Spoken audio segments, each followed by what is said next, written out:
You talking to me? I'm talking to you. This is talking to me, talking to you. And I got a brand new face in here, my man, Shaun the Bully Asher. What's up, my man? How you doing? Good. How are you, man? Pretty good, man. It's nice to meet you, man. It's cool getting you in here, man. Like I was just telling you, I'm a huge fan of like MMA and shit, so it's cool to get like a real fighter in here and talk to. I'm excited to be here, man. Yeah, I was pumped when Josh told me about it, so it's awesome. So big reason I got you in here, I just seen that you got announced that you're going to do a fight. How did you get the call? How'd that happen? Well, my manager had been working on some things. Like last year with COVID hitting, I missed out on 2 fights. I was supposed to fight in Aruba for a belt there. Got canceled. I was supposed to fight in Lexington, come back the weekend after, fight in Lexington. Yeah. It got canceled because of COVID. So shit's just been kind of on the burner for now. Yeah, so when was the last fight you had? October of 19 was the last. I won a title then too. Oh, nice. Yeah. That's fucking sweet. So you're reigning in that right. Program. Yeah, I have 3 different titles right now. One at 185, nice. One at 205, and one at heavyweight. Oh, fuck yeah, man. That's tight. Right. Fuck yeah. So 3 different divisions. So, right. So how long you been doing this shit for? Since 09. 09? That's a long time to be doing it, man. That's a long time. So what got you into fighting cage, man? Like what really like made you want to pursue it? I was always a little like rough. Like, as I got older, I was rough and doing shit in the bars and just stupid shit. And I was like, man, I need to do something to get paid to do this. So I went and started training. They're like, man, you're just a natural at this. I mean, I played professional basketball overseas, is what a lot of people don't know. Okay, yeah. So and then I come back and I just made a good transition quick and everything worked out from there. So did you have any like experience like with wrestling or any like jiu-jitsu previously? Just kind of just like into it? Barnyard shit. My uncle was a boxer, so like we would box when I was little and stuff like that. Yeah. But other than that, I mean, nothing really. That's fucking cool, man. Well, I got a video I wanted to show just to kind of show an example to people who are watching of like what you do when you do what you do. Oh, you got an old one here, yeah. Yeah. I got an old school one. So what year was this? I didn't see exactly what it was around. That's old. That's probably 11, 12, 2000? Yeah, possible. It's an older one. I mean, you can tell. That's a 205 fight. That's an AMI fight, so it's been a while ago. So when did you move up to heavyweight? I fought heavyweight when I first started, and then I cut to 205, and then I cut to 85, and then on down. Yeah, I mean, you can see. I mean, dude, like you did good with control, man. Like it looks like you used to wrestle. Yeah, so everybody thinks that. You picked it up, man. Like real good. I wrestled a little bit when I was a kid, like when I was in middle school and shit. So I see the little fundamentals that. Yeah, wrestling is the base for everything. Is what people don't realize. I don't care what people say. If a fight might start standing, but usually it's always going to hit the ground at some point. Especially after everyone gets tired, man. I mean, you can't be throwing haymakers all day long. Yeah, true. It doesn't work like that. Once you get to a point to where everyone thinks they can fight. Everyone thinks they can fight. But once you get to that point where you're tired, you just got punched like 5 good times. Your chin may not be ready for it. It's just... Hey, everybody's a tough guy until they get punched one time. Exactly. And everyone's got a game plan, too, until they get punched. Yeah, this fight's about to be over. Yeah, I mean, man, you're just destroying his body. Yep, mounted him. Yeah, I think this is like my second to last amateur fight. I fought one more after this at 85, and then that was it. So how long did you do amateur before you went pro? I fought 10 amateur fights, and then I went pro. Nice. So you have is it 16 altogether? Fights I'm 15, 3-1, so 19 pro 50, fights. So some of them ain't on there yet. Yeah, stuff I read told lies to me. So you got 2 more wins than right. So that's a good, man. That's a good ass record, man. That's real good. What's so your trip? How's that all like kind of go down? Like, do you just like you fly out like the week of? Yeah, I fly out the week of the Wednesday before, stay in a hotel the whole time. Still train down there while. Just stay busy. Yeah. So did you just get the call? Have you been kind of training like beforehand, Dude, or? I was limbo and I got the call. Oh man. 4.5 weeks notice, and I was like, yeah, let's do it.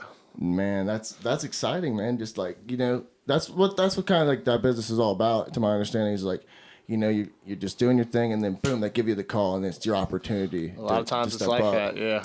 I mean, that's the game, man. I mean, it's a rough business, man. I mean, It's just like anything else, man. Yeah, You got to be ready whenever they call, or else that could be the only chance you get. well, hell yeah, man. Well, so we were talking about before we started the podcast about like, we just seen you win there, and Right. you did it. You got a lot of wins, but everyone in this game experiences losses. No, definitely. So, what's like I guess the mental state after a loss, and like, what do you pull from that to motivate you for the next fight? I mean, every time you lose, you're going to learn something. If you don't learn nothing from your losses, then there's no reason for you to stay in the game. The biggest thing for me, it's always mental. Like, I mentally fuck myself on a lot of things. Like, in front of a lot of people for some reason. Away, like, out of the country. I fucked myself in Canada. I freaked out.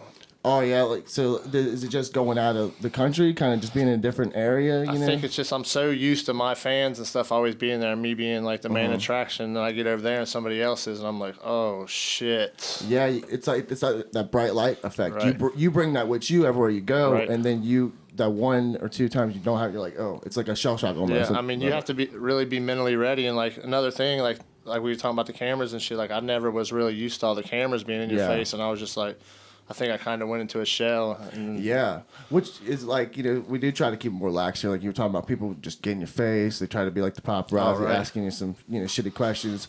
But just being a real human being, I think, brings out more in people talking to them than, doing that, hyped up media sort of shit. But you gotta do it. I mean, I get it to a certain degree, and you'll probably experience that a little bit. But I'm sure it's coming. Yeah.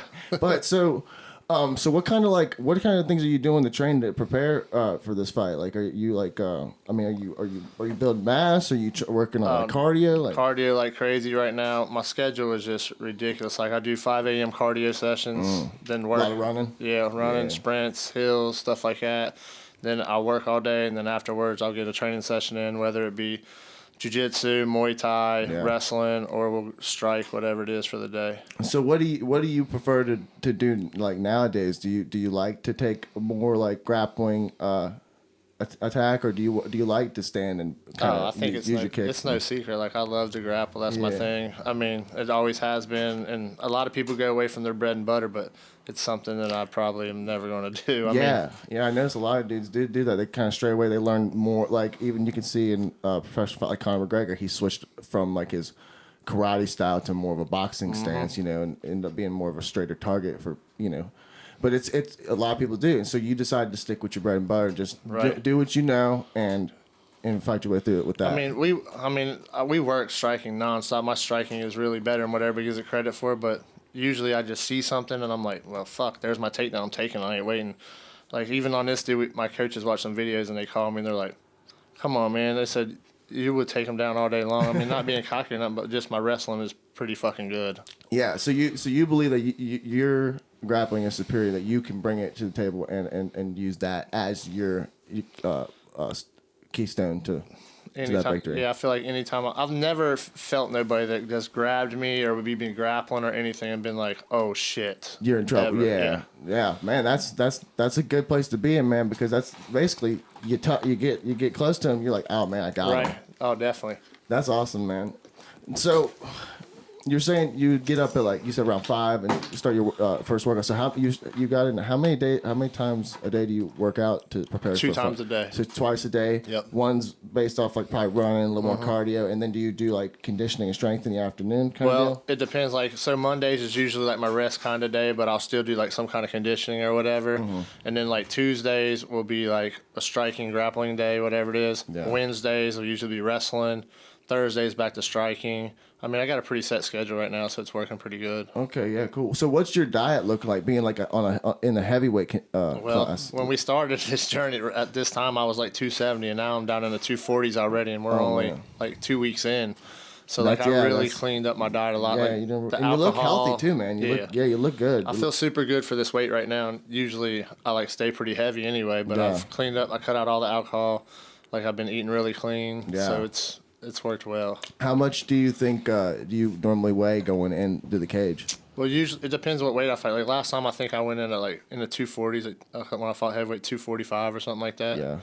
And then usually I'm about 205, 206. I don't put a lot back on. Like most people say they put like 10 and 15 back on. I never do that for some reason. I don't know why. So you just kind of stay like right there in that range? I mean, the heaviest, if I'm fighting a 205 fight, I might go in at 215. Well, that means you're doing it a very healthy way too. That means that you're not going in losing any chin or any strength. And that's the thing, like people dehydrate themselves. All that water's coming off that brain. So guess what? There's nothing to bounce off of. Exactly. Yeah. All that fluid's gone. No. Right. Yeah. And that's what most people don't understand that. And that's why I think they need to, do more hydrogen like testing, because I mean that's a lot of people get concussions because of that. A lot more. They got that rule now. Like you can only cut so much. Like you have to weigh in the day before, of course, and then you come back in, you weigh in again. If you've put too much back on or whatever, you automatically have to cut it again, or your fight's canceled. That's wow. That's nuts. Yeah, that's wild. So I mean, they're trying to get a little bit more strict with everything. Yeah, I mean, it's it is what it is. It helps, I guess, the weight classes. Right. You know what I mean? But it is a mission to cut weight like that, to get down. You gotta watch what you eat. You're working out. You're constantly trying to shred that water and fat off, and so it's demon, man. It's a demon thing. It's one of the worst parts of the game for sure. Because I like wake up in the morning and I do a good workout. I try to sweat a little bit, lose a little bit, just keep in shape, but just doing the kind of conditioning to prepare to go in a cage and fight somebody, man. I mean, I couldn't imagine, it's the endurance it takes to really get to do it, man. Yeah, I mean, a lot of people don't have it. That's why everybody's a fighter when you're somewhere out and you're like, oh yeah, where are you training at? And you're like, oh yeah, I just am, in my garage. Yeah, yeah, they don't have that clue. They don't know, man. They just don't know. Way different. Yeah, and you decide to go in there and do it. That's the crazy thing is not only you're like, oh, you're not like at the bars and going, oh yeah, I'm a tough guy. You're going like, I'm gonna go in there, sign my name on a piece of paper and fight for some fucking money. Right. Like you said, you were kind of like, as younger, kind of like in rough situations anyway, so you decide to go ahead and make a little bit of cash off it. Might as well. It's better than ending up in fucking wrong side. Yeah, wrong side of the coin, man. Right. Fuck all that. Take your opportunities where you got them. Like, no matter what situation. That's a lot of people tend to look down on themselves and get in their misery. But take the shit you got and take it in and project it out, and turn it into a good. And you have, man. Hopefully this will lead to something big. I mean, we'll see. Everybody wants to bring up my age or whatever, but I mean, I'm in better shape than most of the 20-year-olds. Yeah, so that's what I don't understand. Like I said, me just doing a little bit of workout. I'm in my mid-20s now. I feel better than I did in my teenage years when I was playing sports. But I'm dieting now. I'm doing things the right way. It's a crazy transition, man. The way your body can react to the way you treat it. Right. It's all how you take care of it. It's just like anything else. Take care of your house, it stays nice. If you don't, it turns into shit. You've already dropped you said, this is a heavyweight or light heavyweight? That's heavyweight. It's heavyweight. Yeah. So this is what is the heavyweight? 206 to 266. Okay. So it is same across the board. Okay, right. I wasn't sure. And you said you were around 270. Yeah. So you want to drop down? I didn't want to stay 270. You don't want to be at 260. So that's too much for me to carry around. Yeah. So it just drains you in general. Yeah. So you want to drop down to a more fit size to use just tighter and everything. Use your strength more instead of your size.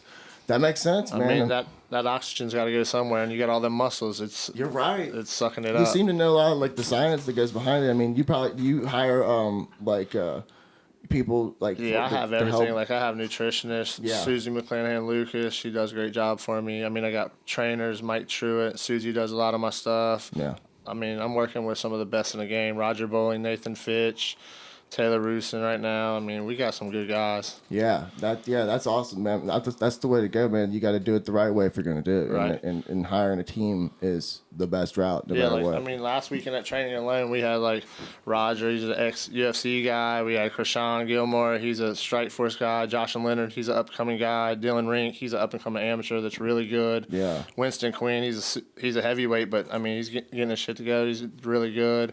I mean, TJ Ball, ex-stud. Yeah. I mean, we had some studs in there training, so it ain't no light shit ever for us. You're working, man. Yeah. You're fucking good. I'm rooting for you, man. I'm really hoping you go in there and you can kick some ass, man, for sure. I can't wait. I mean, dude, I'm excited, man.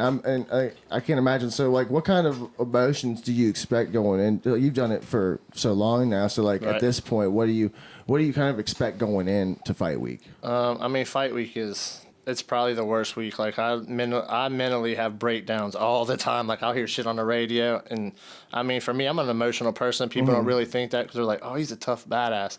Man, I break down and I'll cry and shit. It's the weirdest week of your life. You feel like you're on your period as a man. Yeah, it's and wild. It's crazy. I can imagine. I was listening to shit on the radio like 2 weeks ago, and I called some people and I was like, dude, I just had a breakdown. They're like, oh shit, here we go. Like people don't realize it. Like there's so much shit going through your mind. You're like, oh, did I do this right? Did I do this right? And I mean, fight week, it's even worse. But once we weigh in and shit, and I look the dude in the eye, then I'm good to go after that. So how does that go down a lot of times when you do stare downs?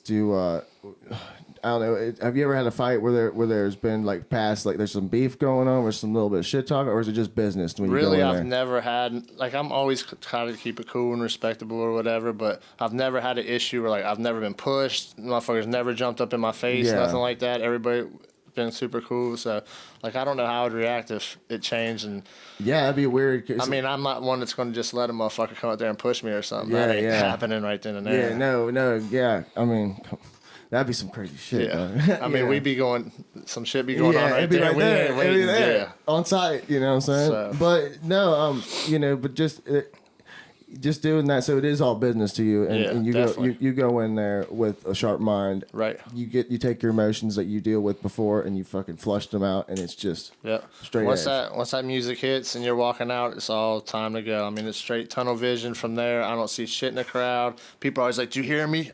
Hell no, I didn't hear you. Dog. I didn't hear shit. I was just in How there. you supposed to hear anything? When you're trying People always say that. Like, did you hear what I was screaming? Fuck no, I barely heard my corner, man. What do you mean? Heard anybody else? So what kind of music do you like to walk out to? Do you have a thing? I've walked out to a little bit of everything, but like, I mean, my go-to is Whitesnake. Here I Go Again. That's my jam. I remember listening to that when I was little, and it's always just stuck with me. That's my mom's favorite jam. Yeah, that's my mom's too. Yeah, 70s and 80s babies, for sure. Oh yeah. But I like to switch it up a little. Like I came out the Bad Company last time. This time, switch it up a little bit more. Yeah, that's sweet. Who did that song? I can't remember the name of the guy. Five Finger Death Punch. They redid the it. 5 Finger Death, the redo. Yeah, that's what I came out to. Yeah, a little and more I always rocky. like to make. I like the songs with the long intros, so you make the dude wait in the ring forever, and he's like, build anticipation. Damn, is he coming or not? So then I'm like, gotcha. Because that right there, that builds up tension, man. Yeah. It's a thing. Like I said, that bright light syndrome. It's a I let him thing. stay out there forever and just think. He's just waiting there to fight, and you're like, I'm gonna make him wait. So that's good. That's awesome, man. I'm talking about like all the people you're bringing into your camp. How do you end up finding these kind of people? You said you got a manager, so does he do a lot of work, or do you do any you have like people you bring in that you trust, that you've been working with for a long time? I mean, you gotta kind of watch who you train with and shit, because certain people, they'll be like, you'll get over on them a little bit, and they'll be like, oh, I gotta prove something now. And with me just getting ready for fights, I can't be having people like that in. So I gotta stick to my like tight little people that I know how to train, that's been there before. Usually my group's pretty much the same. And like when I'm sparring, I got Nathan and Taylor. Like we'll turn it up a little bit, and we know when to turn it up, turn it down. And then like Roger's been there a million times. I mean, he's been in UFC and everything else. So like we know when we can turn it up, and turn it down. And like if I'm getting a little too much, they'll be like, let's ease down a little bit. But, I mean, that's one thing you got to watch. Like, motherfuckers even training, they'll be trying to prove something. They'll be like, well, he's a champ. Fuck him. I'm going to try to hurt him. I'm like, so considering that, like, how often do you spar before you're going to fight? Do you stop sparring at a certain point? Yeah, usually, probably 10 days out, we'll stop sparring, period. Like we'll still be going, but we'll just turn it down, 50%. We say 50%, but sometimes, like you said, man, people want to prove something. You got to get one back always. Yeah, that's the thing, man. That's fucking awesome, man. I love it, man. It takes a certain, type of person to be able to do that kind of wrestle around and fight around and spar with people just to train them to fight somebody in the cage. It takes a bond, man. You got to be able to trust this dude. Is this dude gonna hurt me before I actually get to go in there? Right. So how many people do you normally spar with or do these kind of workouts with? Usually, probably there's probably 5 or 6 that I trust to go with. You know what I mean? Even if it's a sparring day somewhere, I'll be like, my coach would tell me like, hey, you're not going with him. Yeah, We'll just pick our people. The coaches will watch you and give opinions. Because some people just like to go 100 when I'm going 50 or whatever, and then I'm like, all right, then I'm turning up if you're turning up. And I mean, I that's don't need not necessarily what they want to do for the workout. Right. So they got a whole plan. Yeah. Man, that's awesome, man. Yeah, you definitely got to watch your going. Like last time I broke my wrist 2 weeks before my fight. Ooh. So I had to train the last 2 weeks with a broken But wrist. you went in there and still fought? Still won, yeah. You still won? Man, that's kick-ass. That's what this, like we're talking about, man. That's what the sport's about. That's what life's about, man. You gotta try, get through it, man. Yeah, get through it. Broken bone ain't keeping me from going in and fighting. Fuck Hell that shit. yeah. I need that money too bad. Yeah. So what are you looking like? So I don't know if you can disclose it, but what do you look like when you get into a pro fight? How much like you look at when you walk home? I mean, it's not like everybody thinks like motherfuckers see me with nice shit. It's not just because I'm fighting pro. I promise. It's because I have a good ass job. And I work a lot of hours. I mean, I make some, but when I pay out everything, people don't realize, like, I don't bring home that much. Maybe like a couple $1,000 sometimes because I pay out so much. Like, I do private trainings, all my nutrition and everything. And I seen that you were rallying up sponsors real fast, as quick as possible, and you end up doing a T-shirt real fast. Man, I mean, dude, you got it together though, man. You did it. It's it turned out sweet. Yeah. So, what kind of people does it take to get that together, like that quick? You know what I mean? Like, how did you end up like just spawning everything, like boom, boom, boom, making those moves happen? I think just like I know so many people, like, and people would share it, and like people just. Like, this time has been, every time's really great, but this time, for some reason, everything really got put together so quick and so good. Like, people were hitting me up left and right, like, hey, man, we'll help you out, we'll help you out, we'll help you out. And, I mean, it's going to be on national television. They don't get to see a lot of motherfuckers from Brown County going to be on national television. Yeah, people love to see their name on there and shit, so it'd be cool. So I just got, like, one good question. Like, so when you go in, like, what kind, do you have a stilled game plan? Or do you just kind of go in with the mindset of like, okay, this is a fight. When I get hit, it's something's gonna happen. Whatever happens. Just let it be what it is. I mean, everybody can tell you they go in with a game plan. Okay, bullshit. Yeah. You might watch a dude 100 million times, and I guarantee you he ain't gonna come out and do the same thing again. Yeah. I never make a game plan. Like, I watch a dude for a couple minutes, and then that's it. I don't turn it back on ever again. Whatever happens is going to happen. He's not going to come out and do the same thing over and over. I fight different than every dude he's fought. It's always going to be different. So I just let it play out, feel it out, and that's how I go with everything. Like, we'll see what happens. If he wants to try to wrestle, we'll wrestle. We stand and bang, we stand and bang. Fuck yeah. Push me against the cage, we can play off the cage. It doesn't matter, man. It's a fight. Fuck yeah. Dude, so, that's the way to be about life, man. I'm with it, man.